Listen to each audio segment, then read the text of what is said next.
हैनी रैमबोर्ड, the pro creator, और आप अपनी भाषा में कहें या फिर जो हम बॉडी बिल्डिंग के फैंस उन्हें कहते हैं कि वर्ल्ड का नंबर 1 बॉडी बिल्डिंग के कोच हैनी रैमबोर्ड। और उनकी जो लाइफ स्टोरी है वो एक ऐसी कहानी है जो शायद आप लोगों को ना पता हो, और उस कहानी को सुनने के बाद आप बहुत ज़्यादा बड़े उनके फ़ैन बन जाए, जो अगर अभी तक आप नहीं हैं।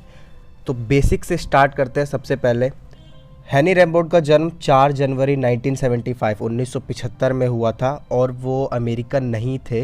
वो उनका जन्म कुवैत में हुआ, उनके मॉम एंड डैड। बाद में उन्होंने वहाँ से अमेरिका शिफ्ट होने के लिए ट्राई किया, और उसके बाद वो अमेरिका शिफ्ट हुए। स्टार्टिंग में अगर हम बात करें तो हैनी जब वहाँ अमेरिका शिफ्ट हुए तो उनका जो एक फैमिली का पूरा बैकग्राउंड है, आप अगर हैनी को फॉलो करते हैं तो आपको ये ज़रूर पता होगा कि हैनी रैमबोर्ड को सिर्फ और सिर्फ 2 चीज़ों से बहुत ज़्यादा लगाव है। पहली चीज़ है बॉडी बिल्डिंग, और सेकेंडरी चीज़ है कार्स, स्पीड कार्स, मतलब मसल कार्स, जैसा फास्ट एंड फ्यूरियस में दिखाया जाता है उन सभी कार्स।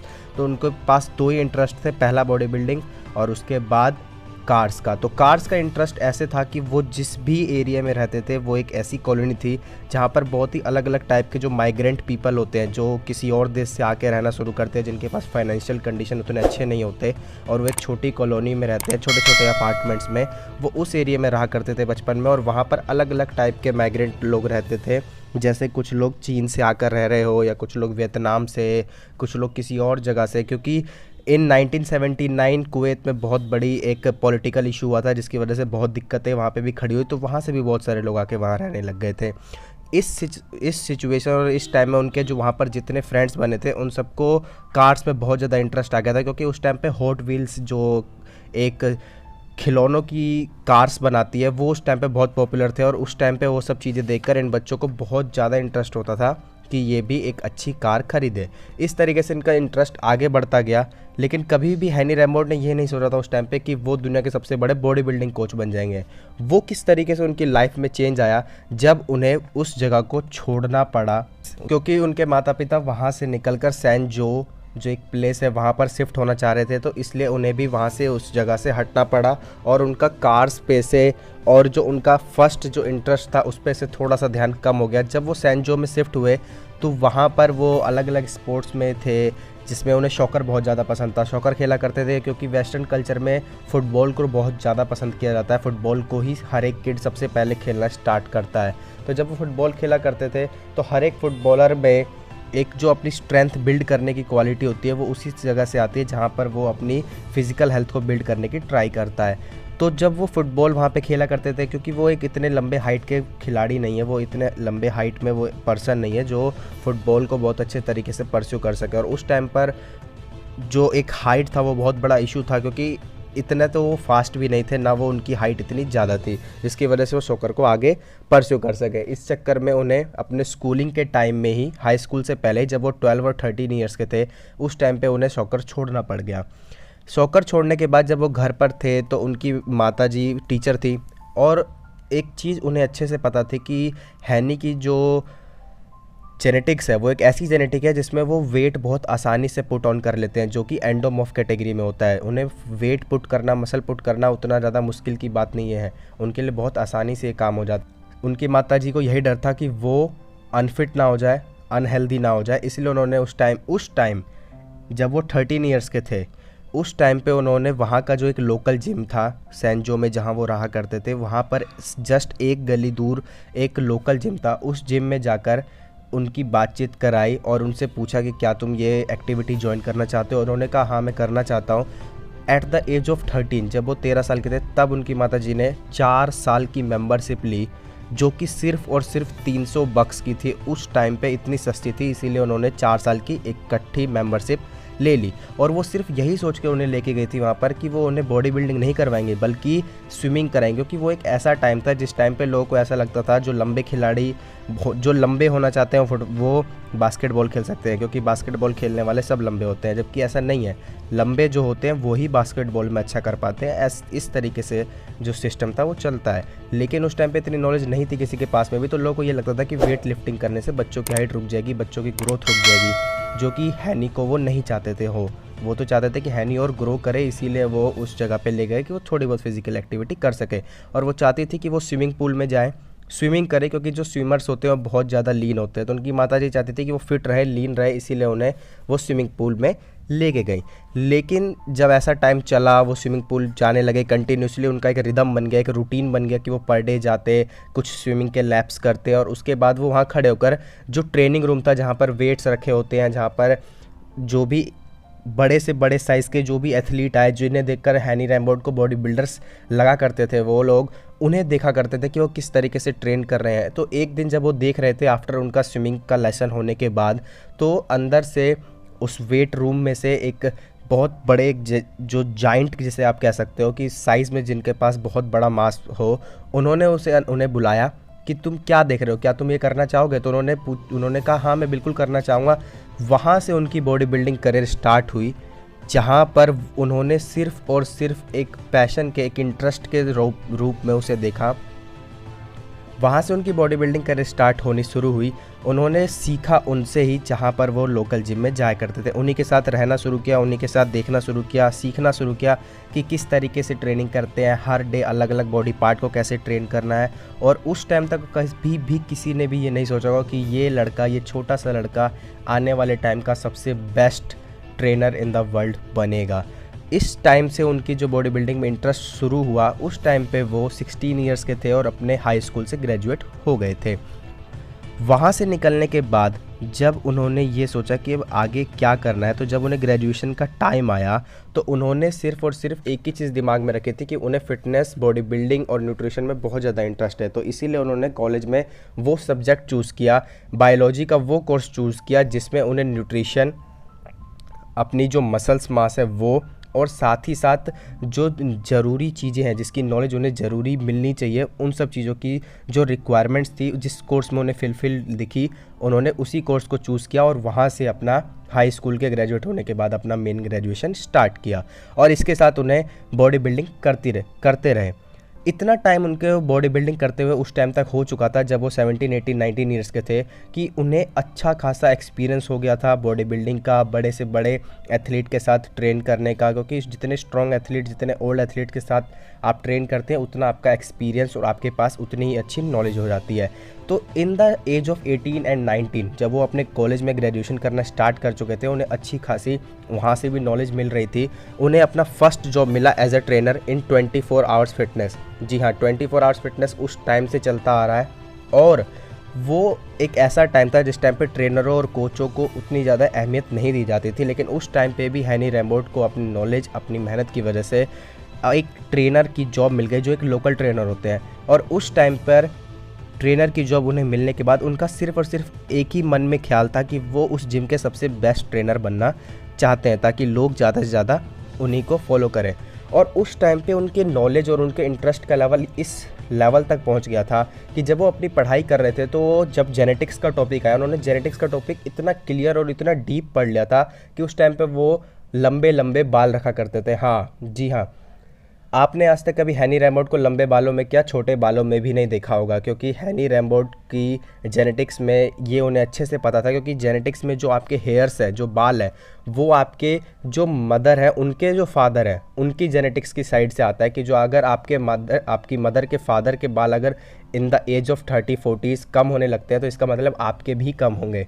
ऐसा जेनेटिक्स में होता है। ये बात उन्हें बहुत अच्छे से पता थी। तो इस टाइम पे जब वो नए नए ट्रेनर लगे थे, नए नए जॉब मिली थी उन्हें, उस टाइम पे वो लंबे लंबे बाल रखा करते थे। एक दिन किसी ने उनसे पूछा कि आप लंबे लंबे बाल क्यों रखते हैं, तो उन्होंने कहा कि मेरे को इस बात की नॉलेज है, मैंने इसकी पढ़ाई करी है कि एक टाइम ऐसा आएगा जब मैं अपने बाल रखना भी चाहूँ तो भी ना रख सकूँ। क्योंकि मेरी जेनेटिक्स में ये है कि मेरे बाल in the age of 30 cross, उसके बाद मेरे बाल कम होने लग जाएंगे अपने आप।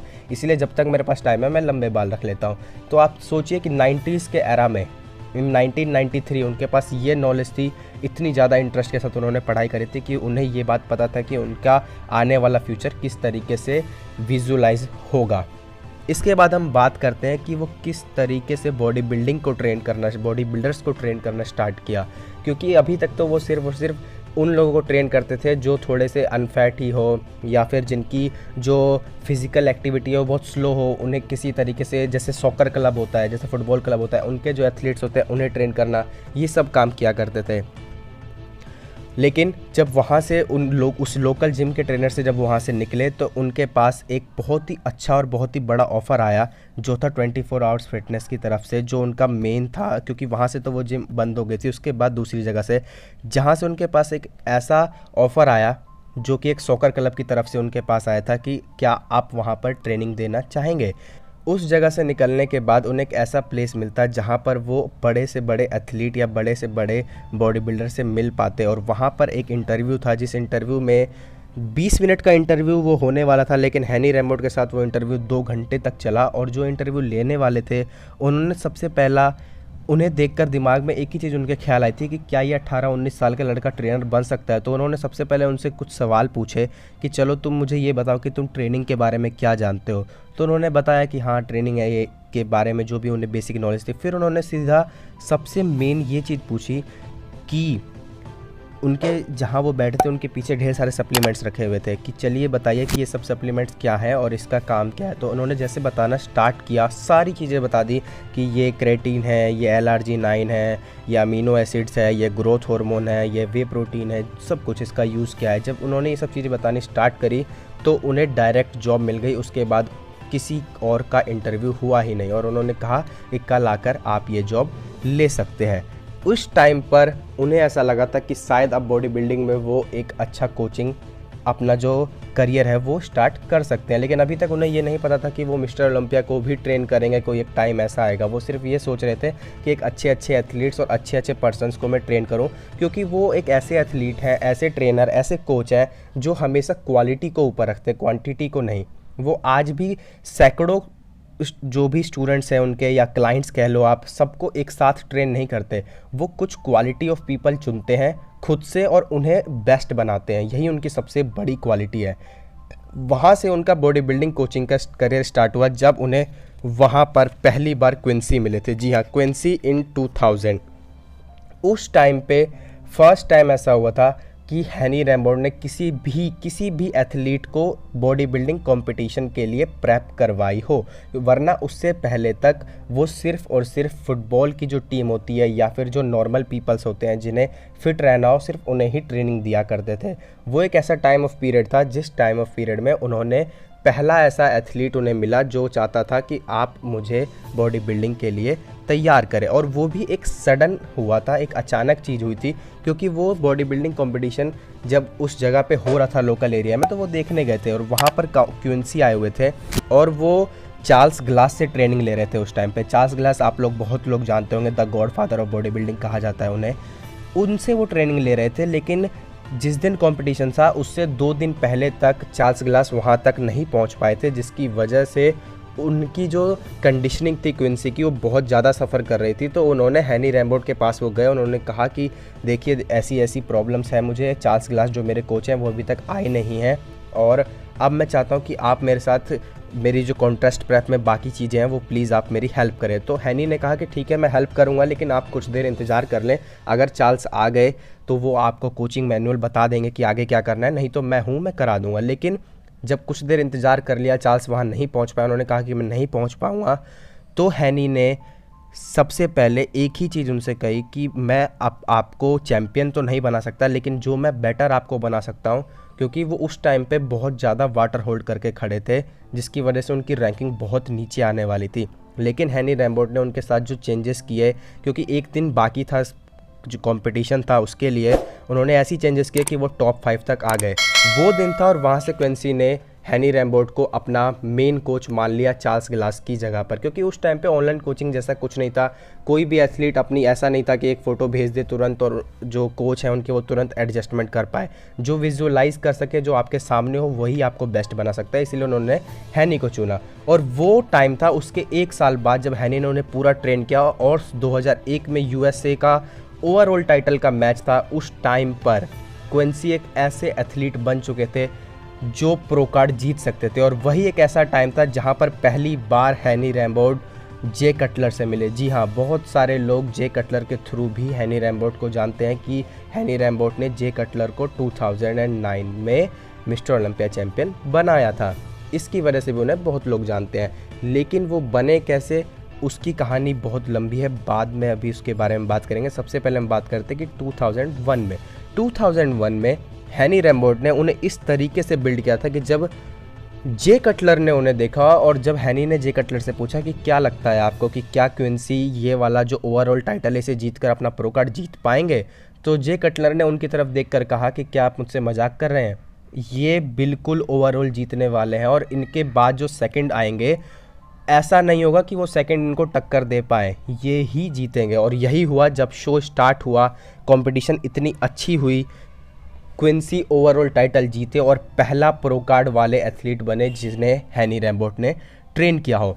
उस साल कॉम्पीट कर रहे थे एड्रेस वार्डल। जी हाँ, ये भी उस साल कम्पीट कर रहे थे, लेकिन ये सेकंड आए थे या थर्ड आए थे।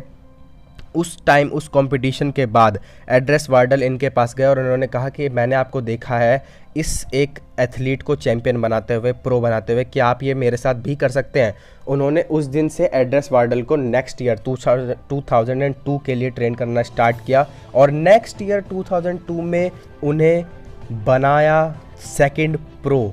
जी हाँ, क्योंकि उस टाइम तक कोई और तो था ही नहीं, कोई और एक ऐसा ऑप्शन जिसमें आप जाके compete करें और प्रो बन सके। सिर्फ एक ही डिवीज़न थी, वो थी बॉडी बिल्डिंग। इसके अलावा men physique, classic physique, fitness, ये सब कुछ भी नहीं था जिसमें आप जाकर compete करें या 2-on-2 और आप प्रो बन जाए। प्रो बनने का एक ही रूल था कि आपको बॉडी बिल्डिंग में compete करना है और ओवरऑल टाइटल विन करना है। ऐसा नहीं था कि एक आपने जीत लिया तो आपको मिल जाएगा प्रो कार्ड। ओवरऑल टाइटल जो विन करता था उन्हीं को मिलता था। इसके बाद जे कटलर का तो मैंने आपको बता दिया कि जे कटलर से हैनी रैम्बोट फर्स्ट उन्होंने जब अपना प्रो बनाया था तब मिले थे।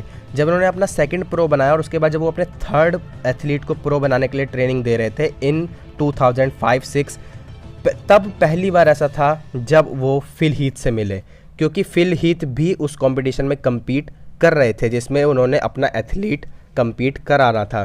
तो बिल को जब वो ट्रेन कर रहे थे उस टाइम पे फिल हीथ भी उस टाइम पे कम्पीट कर रहे थे, लेकिन वो कंपटीशन इतना टफ था और उस टाइम पे उन्होंने पहली बार फिल को देखा था।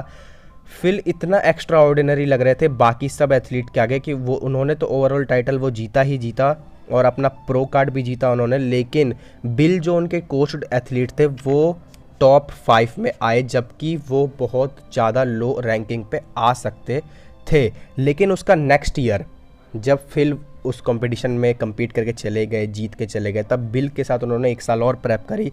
इन 2006 आज तक का सबसे best national show, international mister Olympia नहीं कह रहा मैं, नेशनल शो जो हैनी रैम्बोट ने किसी भी एथलीट को प्रेप कराया हो वो वही था जिस टाइम पे बिल ने वो चीज़ करके दिखाई जो फिल हीथ के साथ हैनी रैम्बोट ने 2013 में करके दिखाई थी कि बॉडी बिल्डिंग हिस्ट्री में सबसे ज़्यादा कंप्लीट मार्क्स मिलना, यानी जजेस आपका कंपैरिजन ही ना करे, आपकी पोजिंग देखकर आपको विनर डिक्लेयर कर दे। ये बिल के साथ उन्होंने नेशनल शो में इन 2006 में किया, जब उन्हें एग्जैक्ट 5 नंबर देकर उन्हें चैम्पियन ओवरऑल विनर डिक्लेयर कर दिया गया था, सिर्फ उनकी पोजिंग देख के, without doing any comparison with other athletes. इसकी वजह से हैनी रैम्बोट को देखकर फिल हीथ इतने ज़्यादा एक्साइटेड हो गए, इतने ज़्यादा इंटरेस्टेड हो गए कि उन्होंने जब वो कंपटीशन ख़त्म हुआ, बिल ने अपना प्रो कार्ड जीता और एक ऐसे मार्क से जीता जिसे उस टाइम पे बहुत सारे लोगों ने अप्रिशिएट किया, क्योंकि उस टाइम पे कंप्लीट मार्क्स सबको नहीं मिला करते थे। वो एक ऐसा एरा था जब रोनी कोलमैन और जे कटलर की राइवलरी चलती थी। उस टाइम पे बॉडी बिल्डिंग को एक टफ गेम माना जाता था, इसलिए फिल हीथ वहाँ से उनके प्रति बहुत ज़्यादा इंटरेस्टेड हुए। और हैनी रैम्बोट ने कभी ये ट्राई नहीं किया कि मैं किसी भी एथलीट को अपना क्लाइंट बना लूँ। वो हमेशा जो भी उनके पास क्लाइंट आते थे उन्हें वो उनका बेस्ट वर्जन बनाने की ट्राई करते थे। यही शायद वो एक कारण है जो आज हैनी रैम्बोट को इतना बड़ा कोच बनने में मदद करता है। उस कंपटीशन के जस्ट बाद फिल हीथ हैनी रैम्बोट के पास गए और उन्होंने कहा कि मैं आपके साथ एक जर्नी स्टार्ट करना चाहता हूं ताकि आप मुझे कोचिंग दे सके और मैं अपना best version body building stage पे शो कर सकूं। ये एक ऐसा टाइम था जहां पर फिल और हैनी रैम्बोट साथ में स्टार्टिंग करी अपने आने वाले करियर ऑफ बॉडी बिल्डिंग के लिए। अभी के लिए इस वीडियो में इतनी ही। यहाँ तक तो आपको पता चला कि फिल हीथ, जे कटलर और अपने जो नए नए प्रोज बनाना हैनी रैम्बोट ने कैसे स्टार्ट किया। इसके बाद नेक्स्ट वीडियो में मैं आपको बताऊंगा कि द प्रो क्रिएटर बनने के बाद से 19 टाइम मिस्टर ओलंपिया चैम्पियन बनाने वाले एथलीट्स को कोचिंग देने वाले हैनी रैम्बोट कैसे बने। नेक्स्ट वीडियो देखने के लिए इस चैनल को सब्सक्राइब जरूर करें। आप सभी इस चैनल को देखते हैं लेकिन सब्सक्राइब नहीं करते हैं। एक एक वीडियो बनाने में बहुत मेहनत लगती है। नेक्स्ट वीडियो बहुत जल्दी आएगी। I hope you all like this video. Thanks for watching. जय हिंद।